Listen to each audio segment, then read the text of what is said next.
me and my father, right, as y'all see right now, I got you on camera, right?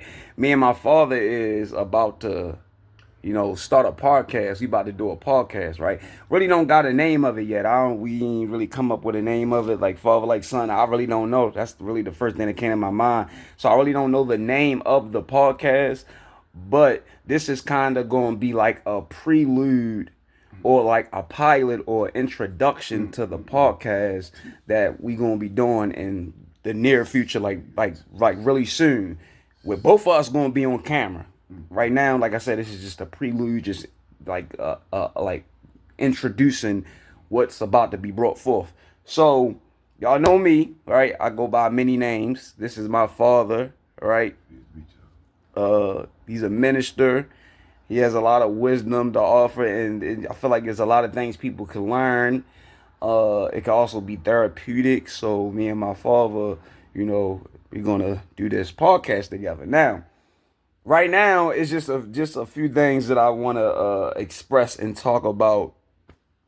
So I'm gonna be honest with you, right, Doug? Um, then you, of course, open to give your response and how you feel on it.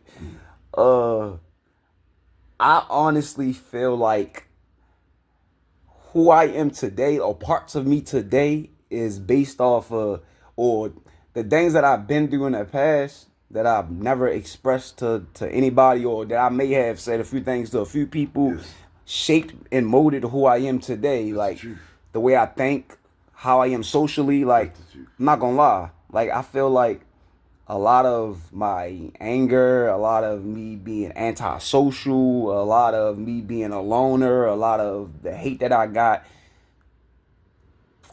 insecurities, and a lot of that stuff came from like the past. It did. I'm not gonna lie, I never told nobody this, right? Or I might have told Rolanda one time. All right, this how I looked at it, right? Growing up, right? I looked at it like, okay, so you had Pisa, which is my little brother. Pisa was the youngest, right? So he's the youngest, he's the baby. He's gonna be favored in some kind of way.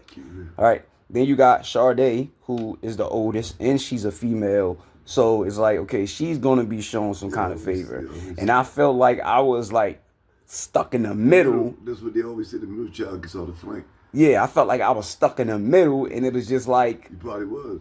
I kind of got like the short end of the stick. And once again, not even once again, let me say this. This is not me crying. No, this is not me complaining. This is just me expressing something that's honest, man. Be therapeutic, man. That's what therapeutic all about. That's been on my spirit. Yeah, man. Express all that, man.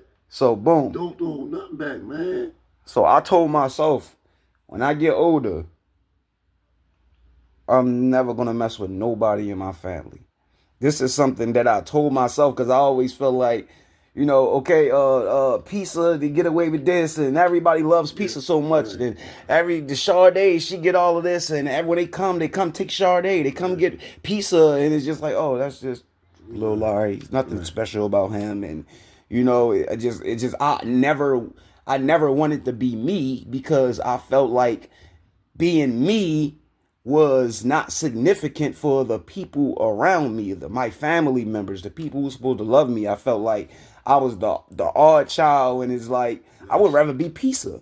I would rather be Sade. I would rather be white. I would rather be this. So I told myself that I'm just never gonna deal with anybody. Because Rolanda was asking me yesterday, right?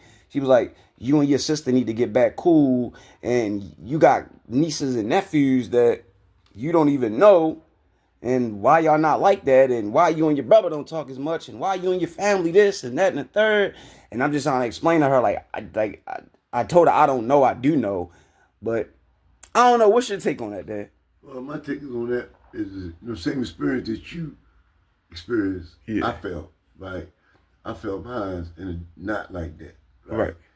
I felt mine because of me being traumatized. Right. At a certain age, but all it came to one point, I felt inferior. Right. Inferior. Feeling like everybody was better than me. I used to stay depressed. Right. I didn't love me. I used to read a lot of comic books. I wanted to be Superman, Iron Man. I got older. I wanted to be a stick-up boy. Right. I wanted to be all that. Went to jail for bank robbery. I used to rob the drug dealers. I did all that because I was trying to find who I was. Right? Same thing you trying to do. Right? Trying to find who Larry is. But then I said, like, the only way I can find out who I am, and it took years, is I got to go to the roots of the problem. So I had to go all the way back to the motherland, slavery, and all that to get to the point where I am in today. So as I was coming along, pulling the roots out, I came to my family about it, right? And I realized that my mother had 9 kids, right? And my mother was fast. She like, man, she got like, I love my mother, but be honest, right? That's the only way we can help ourselves, right. Be honest with each other. I used to be ashamed of her, right? 4 different fathers, you know, for all 9 of her kids. She had a beautiful shape, and she would, you know, walk down the street like, you know. Anyway, my whole point is I felt inferior, right? I was depressed all the time. You know, I've ever been, like you said, I've ever been anybody but me, right? You know,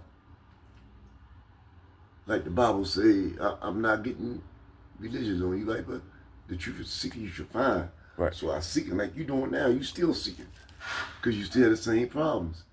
Right? Although you have the understanding of it, you gotta talk through this. That's what they call therapeutic. Right? So I started getting therapeutic. I start talking to anybody about my problem. I would drop my little anybody on next door on the bus. I don't even gotta know you. And I get to talking about things that happened in my life. Right? You know, so I always seen you just like you seen yourself. And I always felt guilty because I knew how you felt, right? And I knew that I favored pizza. Not because I loved him, more because I always say what the doctor said, because he was a methadone baby that, what you call it, Traxon was on him at the age of 3 months, right? And the doctor told me he would die if he don't get that extra love, right? So I went through life trying to explain that. My sister turning y'all against me, put some of y'all mind that y'all growing up, y'all still believe. Because that's what it appear to be. That's what it is. But the reasons, you can't justify no reasons like that to a guy that's a year older than his brother, right? Yeah. Because, you know, your sister feel the same way about me, right? But, yeah, man, it's a journey that you're on, a journey that I'm on, right? Until the day we die, to get to know us better. Like they was talking about the prophet and Moorish American, right? I used to go to them studies. I mean, he doing so much time. Get out the cell, I go to all those studies. But when I went there, I listened. And they was talking about the prophet. The prophet was like, the man came to the prophet and said, what should I study next? He says, go study yourself. He came back 3 times. All 3 times the prophet told him, go study yourself. So that's our thing. We need to study ourselves. You know, our history will tell about who he is as we go along, right? With the basics of right now, like to your family involvement. You know, you already, if I had a father that gave me rules and regulations, it's no excuse, right? Sometimes people try to make it like we make excuses about the Caucasians, the way they treat us. They treat us the same way as they've been treating us. Yeah, I don't think it's an excuse. It's plus, no, it's just the truth. It's the reality. That's what they say. Yeah, right? When you speak on it. When you speak on it, right? But the whole truth, nothing but the truth, is that we have feelings. We're human. So if you ain't got the right nourishment, you wind up being in an environment that's not conducive to you growing up strong and loving yourself, right? Because you just said it. You feel like in the middle of you always get the blues, right? You might have got an extra. Everybody don't react to the same situation at the same time, you know, the same way, right? And I can relate to what you're saying because that's what I always thought, right? But now it's time for us to be brutally honest with ourselves, right? And just tell the truth, because the truth will set you free. Right now, we both a little locked up mentally, right? But as long as we like a team with this right here, and maybe we could put other people with it that got problems such as us, you know, we can help somebody, not just ourselves. You know what I mean? This is for us, so we can have other people be helped, right? Yeah. But we gotta keep it 100 at all times And tell the truth. You know, just keep it 100 at all times. Yeah, cause I ain't gonna lie. I just wanna break the generational curse. Cause it's like Somebody said you already did it. Listen to I me. don't think so. You know who told me that? Who that? My new counselor. Because I'm still on the drug program. Yeah. Had a drug problem when you was growing up. Right? When your mother passed away at a certain age, that did something to you too. Remember, 14 years old. That's all you got. That's all you feel at that time that love you. Yeah. That showed you love that I didn't show you. That I was showing pizza. Right? It was her. When she left you, it was like, got even worse. Right? Yeah. You know, and I know you're very intelligent. Right? You can be intelligent on the way, but if we're not emotional, mature, or free, that intelligence ain't going out the window. Right, Mom? It's like you sound nice. What they do is make you be able to disguise your problem more and more. Because that's what they did to me. Right? I disguise it. But with this here, this new thing, y'all need to follow us. Right? Yeah. Because all it's going to be is 100. Right? And most people of color experience the same thing we experience. Right? So let's tune into us. Give us a chance. You tune into us. I guarantee you will get therapy. Also, we'll get therapy. Right? And we need this. All right, let me just say this last thing, though. I just want to say this last thing, right? What I mean by that, then I'm going to close it, right? What I mean by breaking a generational curse is like, all right, when we grew up, right? Like how we grew up, just how I remember it. A lot of times, it was either you was locked up or mommy was locked up. And if it wasn't you or mommy locked up, then it was both of y'all locked up. And then grandma had us. And then, you know, we lived with grandma. And then it would be times where I guess, like I remember when you was locked up and then we stopped living with grandma and then we wound up living on Castle Street. And I remember like the day like it was yesterday, like mommy made us hide under the bed. It was me and Pisa. She made us hide under the bed because the landlord, whoever came in there, and I guess mommy didn't have the money for rent. So it's me, mommy, and Pisa hiding under the bed. I'll be calling you, tell me that. Yeah, and I just remember seeing this guy's legs and he looking around and looking for mommy and us, and we literally hiding under the bed, and mommy like shh, shh, shh, and he talking crap, and then he wound up leaving out. I remember mommy used to tell me put this book bag on, leave out the back door, and walk around front so to make it look like I was going to school when I wasn't going to school. But she didn't want people to know we wasn't going to school because I'm assuming that she didn't want nobody to call CPS. Exactly. So she used to make us do stuff like that. And then we would go back to living with grandma. Then we living with my mother. And we like never had our own until we got the house on Glover. Then we wound up losing that. And it's just like you never had a car. Mommy never had a car. We being on government assistance.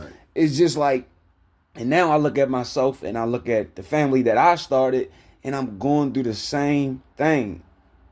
Going from, well, not really place to place anymore. Before we got the place, we was living in the shelter, staying with this person, not being able to keep stable employment, having drug problems, just going through all kinds of doing like.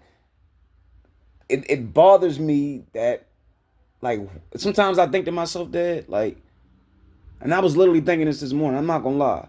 What makes anybody out there better than me that I can't have a car, that I can't have a bank account, that I can't give, like, if my daughter needs something, be able to give it to her? Like, it's like, why? Like, what makes this person better than me that I can't be in a situation? Like, I really literally prayed to God this morning that I just want the opportunity to be able to provide myself and my kids with a better life, to break this generational curse, to get out of poverty, to stop the whole cycle of not having anything. Because it's like, okay, you see the things you've been doing in your life and your struggles, and now I'm the byproduct of that.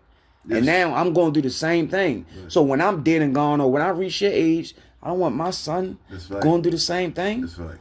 Because they going to be the ones that's going to really get the short end of the stick. That's right. It ain't going, I'm not saying the girls don't go do stuff, but if you just look at me, Sade, and Pisa, it's me and Pisa struggling. Sade doing good. I don't know if you look at her stuff on Instagram and on social media. Sade is doing good.